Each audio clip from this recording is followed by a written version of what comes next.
नमस्कार, मैं दिलीप सिंह परमार।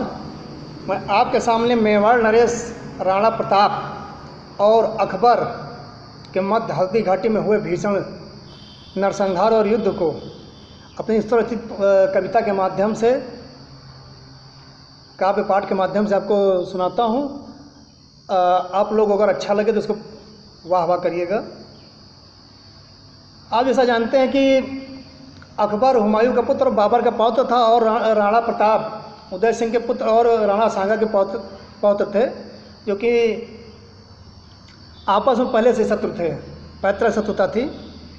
तो मैं गणेश जी और माँ सरस्वती का ध्यान करके आपको काव्य पाठ सुनाता हूँ। आप लोग सुनिएगा कि जब बढ़ती शक्ति से अकबर के मन में यह अभिमान आया था, राणा प्रताप मेवाड़ को अधीन करने का उसने हाथ बढ़ाया था कि राणा प्रताप मैं अधीन कर लूँ। तब क्षत्रिय कुल का अडिग स्वाभिमान राणा दिखला देते हैं। अकबर द्वारा दी हर लालच को राणा ठुकरा देते हैं। विफल हुई अकबर की सब नीत, ठुकराया फरमान। राणा प्रताप अकबर की सेना पहुंची हल्दी घाटी मैदान। झिल्लाया अकबर राणा से आदेश युद्ध का देता है। मेवाड़ पर हमला करने को क्षत्रिय मुगलों की सेना को भेज देता है। हल्दी से पीली मिट्टी होने पर हल्दी घाटी पड़ा था नाम। पीली मिट्टी को नाम लाल करने को शुरू हुआ संग्राम। खमनौर हल्दी घाटी रण में क्या भीषण हुई लड़ाई थी। खमनौर यानी कि वहाँ एक दर्रा था, खमनौर और गांव था, उसी पर हल्दी घाटी दर्रे के दो गांव के बीच में हल्दी घाटी का मैदान था, वहीं पर लड़ाई हुई थी। खमनौर हल्दी घाटी रण में क्या भीषण हुई लड़ाई थी। अकबर की 85,000 सेना से राणा की 20,000 सेना अकबर के खमनौर हल्दी घाटी में क्या भीषण हुई लड़ाई थी। अकबर की 85,000 सेना राणा की 20,000 सेना से न लड़ पाई थी। यानी 85,000 अकबर की सेना में राणा प्रताप की 20,000 सेना के सामने घुटने टेक दिए, लड़ नहीं पाई थी, एकदम त्राई त्राई मच गई थी। 7 फुट 5 इंच ऊंचे राणा उस जैसे स्वयं काल बने थे। 7 फुट 5 इंच राणा उस समय जैसे स्वयं काल बने थे। सारे शीश धरा पर कट गिरते जो सन्मुख राणा के तने थे। जो राणा के सन्मुख आ रहे थे शीश तने, वो सब काट रहे थे अपने पराक्रम से। नीचे क्षत्रिय खून की गर्मी थी, ऊपर तपते सूरज की गर्मी थी। यानी नीचे क्षत्रियों सेना का खून उबल रहा था, ऊपर तपते सूरज की गर्मी थी। जून का महीना था।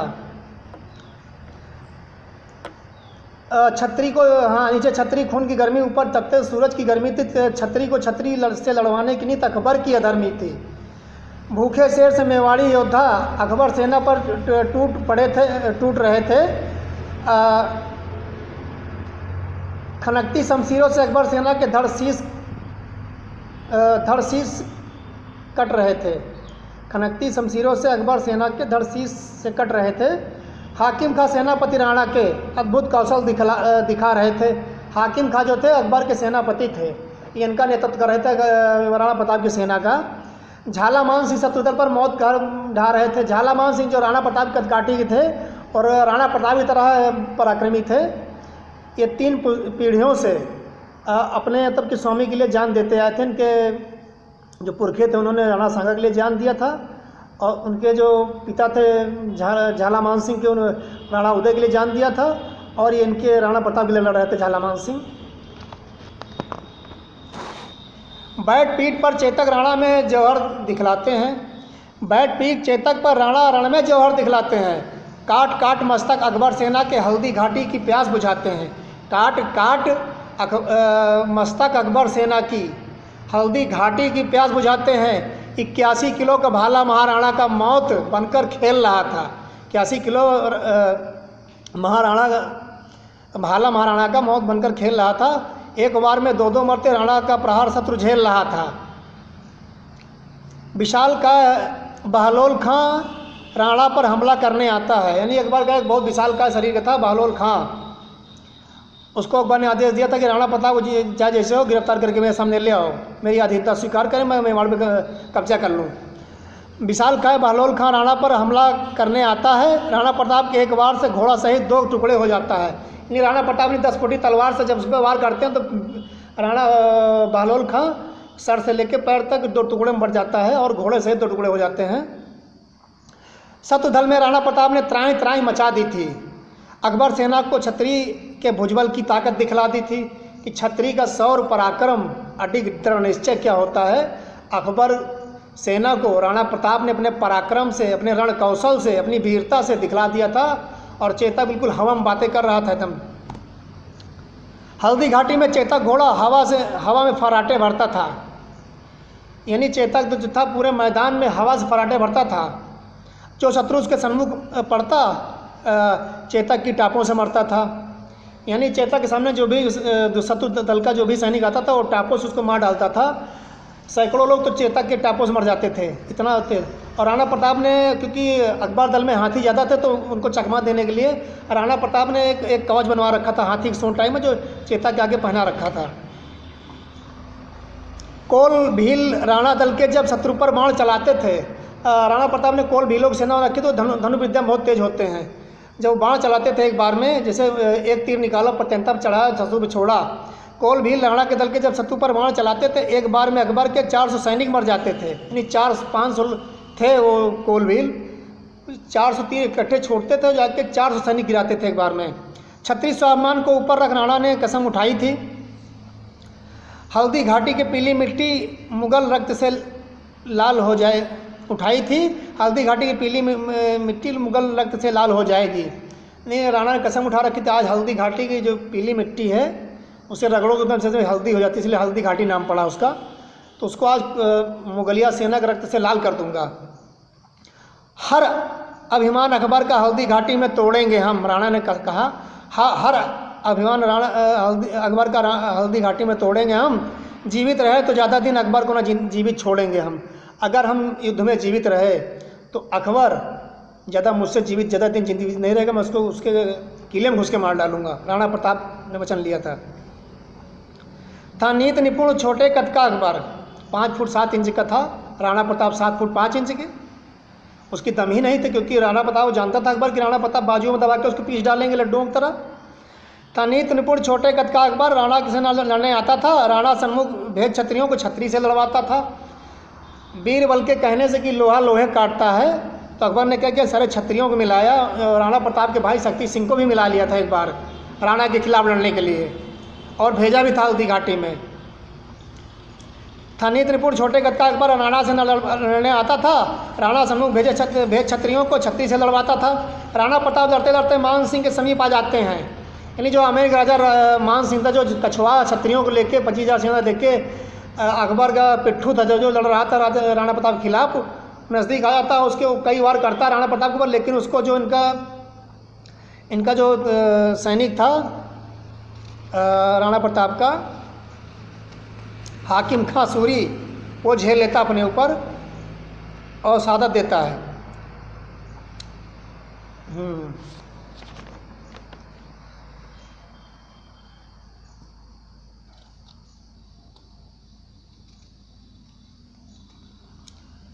हाँ, राणा प्रताप लड़ते लड़ते मान सिंह के समीप आ जाते हैं।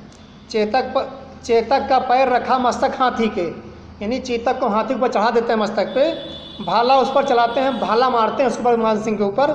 छिपकर मान सिंह हौदे में, हाथी के ऊपर 3 लोग बैठते थे। एक महावत, एक जो हौदा होता था बांधा जाता था लोहे और लकड़ी का हाथी के रस्सियों से, उसमें मान सिंह चिपक जाता है और पीछे उसके एक सैनिक रहता है और सुरक्षा करने के लिए। तो वो छिपकर मान सिंह हौदे में अपनी जान बचाता है। हाथी से कूद मान सिंह भागा, उसका महावत मार जाता है। यानी कि वो छिप जाता है लेकिन उसका महावत के जो भाला चीर के उस पार निकल जाता है राणा प्रताप का। हाथी मस्तक से पैर उतारते चेतक की टांग कट जाती है। जब क्योंकि हाथियों के सूंड में बड़ी बड़ी तलवारें मोटी बांधी जाती 25-30 किलो की, ताकि आगे सैनिकों को काट सके जो पड़े उनके हाथी के आगे। तो जब हाथी से चेतक उतरने लगा तो उसका पिछली टांग एक कट जाती है। हाथी मस्तक से पैर उतारते चेतक की टांग कट जाती है, पैर अलग कटकर गिरता है, रक्तधार बह जाती है। यानी टांग कट जाता है और रक्तधार बहने लगती है। एक साथ हमला कर राणा पर उनको घायल कर जाते हैं।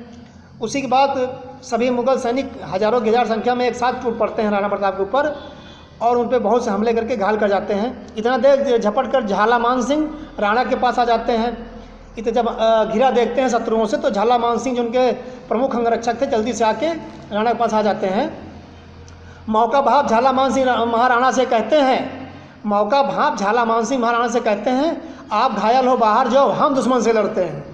ये हे स्वामी, हे मेरे महाराज राणा जी, आप बुरी तरह घायल हो चुके हो, आप जाओ, मैं दुश्मन से लड़ता हूँ, आप मोर्चा लेता हूँ। तो राणा कहते हैं नहीं मान सिंह, मैं अगर आज शत्रु के बीच से हल्दी घाटी से छोड़ के मैं जाता हूँ तो मुझे इतिहास कायर कहेगा कि महाराणा मैदान छोड़कर भाग चुके थे।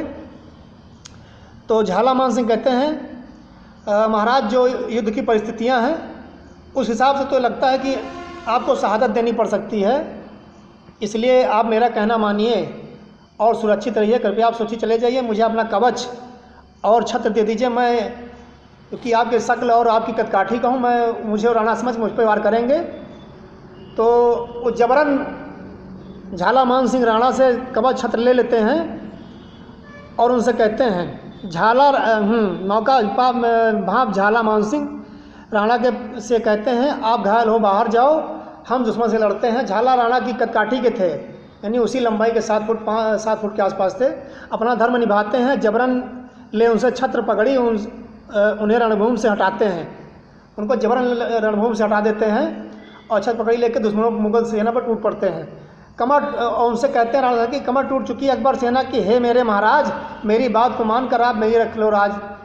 यानी कमर टूट चुकी, हमने तमाम दुश्मन ख़त्म कर दिया रहे उनके अकबर के, मेरी आप लाज रख लो, मेरी बात मान जाओ, इसमें खतरा है। आप सुरक्षित रहेंगे तो हजारों झाला मान सिंह तैयार हो जाएंगे। हे महाराज आप सुरक्षित होंगे तो कईयों झाला बन जाएंगे, आप सुरक्षित हो जाओ, हम आपकी खातिर मर जाएंगे।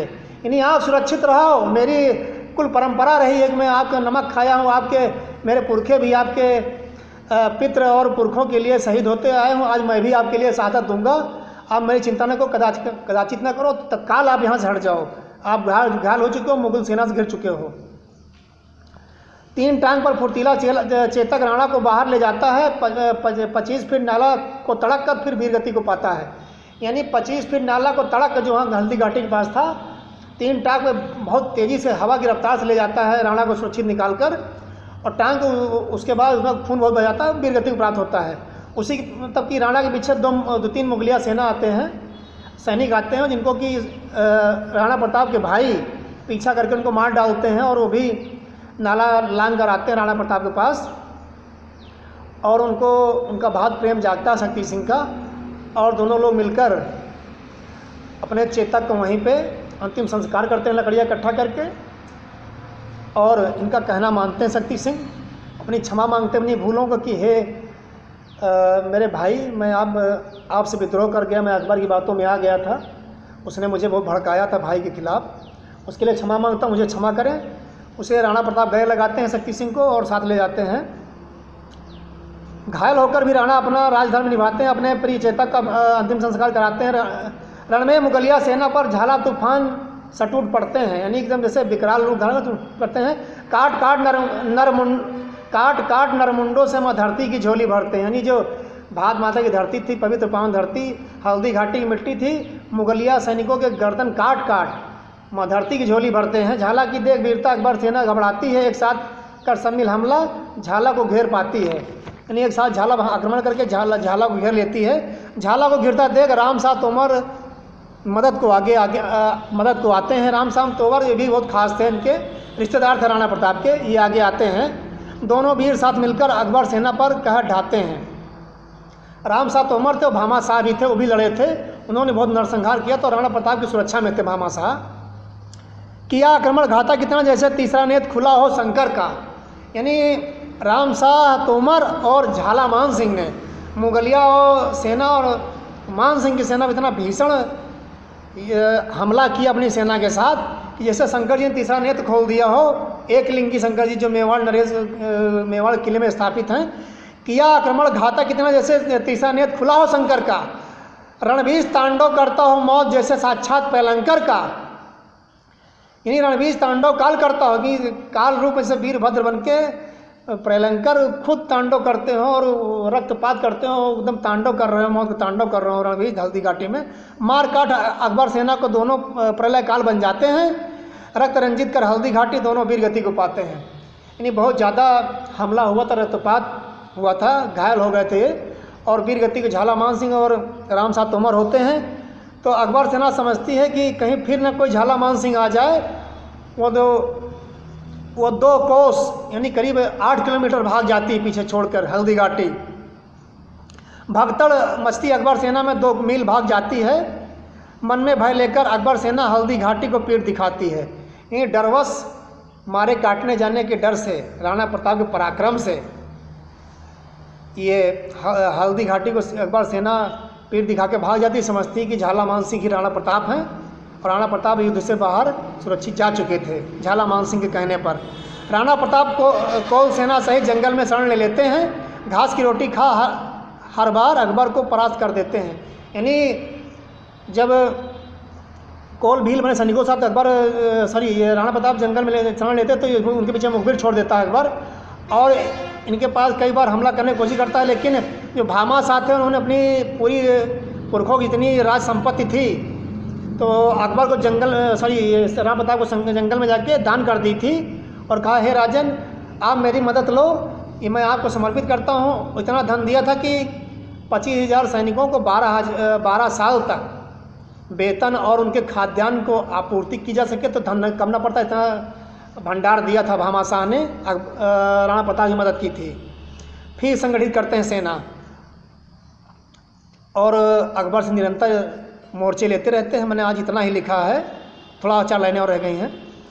हाँ, राणा प्रताप को कोल सेना सहित जंगल में शरण ले लेते हैं। घास की रोटी खा हर बार अकबर को परास्त कर देते हैं। क्षत्रिय कुल का मान मेवाड़ी 100 मान डिगा न पाया था। राणा प्रताप से युद्ध ठान अकबर सिर्फ डर में ही जी पाया था। ये राणा प्रताप से लड़कर से अकबर डर में जी रहा था। उसको राणा प्रताप से इतना डर था अकबर को, रात में सपने में देखा करता कहीं राणा प्रताप मुझे मेरे किले में हमला करें, मेरी हत्या न कर दें। वो रात रात जगता था। अकबर को डर था राणा से मरने का, सन्मुख कभी ना आया था। देख पराक्रम हल्दी घाटी का अकबर राणा से घबराया था। यानी हल्दी घाटी के पराक्रम सुन देख उसने, जो उसको सूचना मिली थी, उसने बहुत डर बस गया था उसके अंदर, अकबर के अंदर राणा प्रताप का। वो खौफ खाता था राणा प्रताप से अकबर। क्षत्रिय कुलभूषण राणा प्रताप के शौर्य को शीश झुकाते हैं। यानी देश के सभी वीर, हम जो कविता पाठ कर रहे हैं, लिख रहे हैं, उनके बारे में, वीर शिरोमणि राणा प्रताप एक अटिक स्वाभिमान के स्वाभिमानी, जिन्होंने तब की किसी आक्रांता के आगे अपना शीश नहीं झुकाया। लड़ना मरना और स्वाभिमान की किले की रक्षा के लिए, एक लिंगी भगवान की रक्षा के लिए रण किया। हम सब उनको शीश झुकाते, उनके पराक्रम को, वीरता को, उनकी देशभक्ति को। क्षत्रिय कुलभूषण राणा प्रताप के शौर्य को शीश झुकाते हैं। था अडिग स्वाभिमान राणा प्रताप का सब सदियों से गाते हैं। यानी बहुत से लोगों ने राणा प्रताप को कविताएं लिखी हैं, बड़े बड़े उनको ग्रंथ लिखे गए हैं, किताबें लिखी गई हैं और सदियों से लोग गाते हैं उनका गुणगान। तो ये थी मेरे द्वारा स्वरचित राणा प्रताप की ऊपर, वीरता पराक्रम के ऊपर कविता पाठ। राणा प्रताप का चरित्र इतना बड़ा है कि उनको चंद पंक्तियों में नहीं बांध सकता हूँ, लेकिन मैंने हल्दी घाटी के युद्ध में अपनी पूरी मेहनत करके बांधने का प्रयास किया है, जो भी हो सका है। अभी मैं राणा प्रताप कई भाग चरित्र के लिखूँगा तो जाके वो पूरा होगा और आगे भी आपको सुनने को मिलेगा। मेरी मेहनत कैसे रही आप लोग उसको बताइए और एक वीर शिरोमणि को सम्मान दीजिए। सभी को नमस्कार, धन्यवाद।